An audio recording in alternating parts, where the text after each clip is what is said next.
It's the name of a famous method. In this method, you set goals for yourself on a daily or weekly. You start to put cross to the days on which you have reached your goal.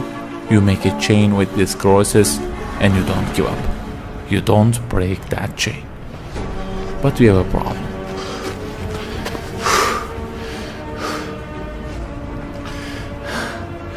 Personal development specialists say that we should have goals. You know, they say like, don't sleep more than 6 hours, learn a language, finish a book every week, don't stop, always run, don't give up on your dream, don't break the chain. Okay, I don't object to them. I also have a table and put crosses on it every day and go after many goals, no problem. But you know what? They don't talk about the most important part of it.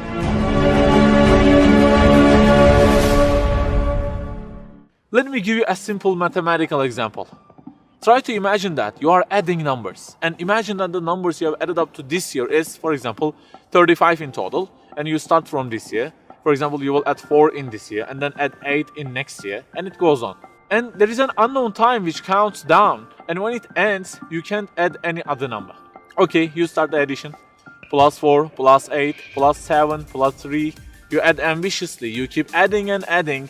Plus 6, plus 5, and okay, they say time is over. Then you realize that you have added the numbers into a giant parenthesis, and there is a zero multiplication at the end of it. It wipes out all the numbers you have added all those years, and the result becomes 0. Of course, you are disappointed. All your efforts have been wiped out by the 0. A regret arises inside of you. You say, I wish I had seen the whole picture at the beginning and realized that 0 and changed it with 1 before I started the addition. I think you got the point. Okay, guys, you may have goals for this year and afterwards. Learning a language, finishing a book every week, increasing your monthly income to $15,000, not sleeping more than 6 hours, etc. But for what? For what do we set goals exactly? Why don't we break the chain? If it is just for a more comfortable or a more respectable life, remember that all this will already be 0 with death. The death will wipe out all of them. The person who knows English will be equal with the one who doesn't know. The one who earns more will be equal with the one who earns less. The one who can reach his goals will be equal with the one who can't. So, if at the end of it, the death will 0 everything, so what is the meaning of adding more numbers with an ambition? It just increases the degree of the disappointment that you will feel. So the logical thing is seeing the whole picture at the beginning. In this life journey, which will end in an unknown time, my first job must be to prevent death from being 0. Well, can I really prevent death from being 0? I mean, since everything will leave my hands and will be lost, is there any other way that would transform them into something eternal? I mean, isn't there any kind of stamp for eternity that would impress all of the things that I possess and say, look, there is a seal on them and you can't wipe them out, okay? They will remain forever. The only one to say such a thing is the owner of the everything. And he says, Kullu shay'in halikun. Everything, the languages you learn, the money you earn, the books you read, everything will be perished, illa wajhah, except their way towards Him. So the creator of our life says, if your intention is towards Allah, if the thing you do is for His acceptance, it won't disappear, it will be transformed into eternity in paradise. So learning a language, finishing a book every week, being rich, everything, if they are towards Him and for His sake, eternity stamp being pressed on them. For example, in this year, I will study English for 10 minutes daily. For what?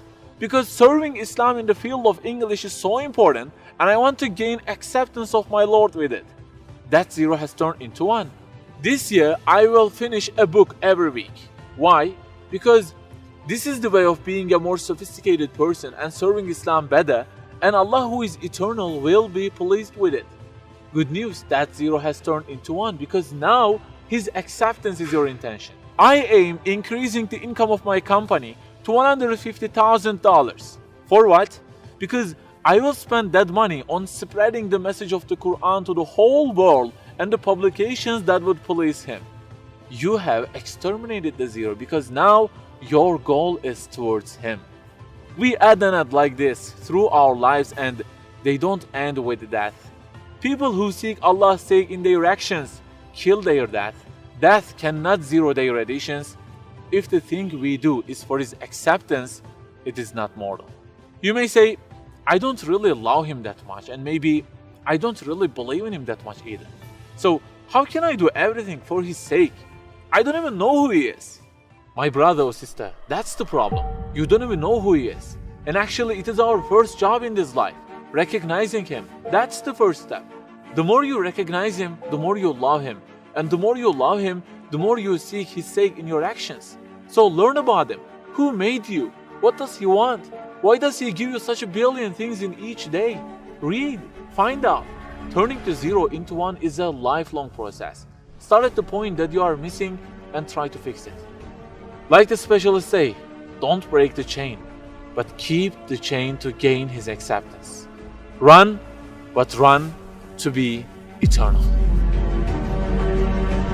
An unknown time counts down, and before starting to add the numbers, the first thing you have to do is to remove that zero. Otherwise, everything you added will be wiped out.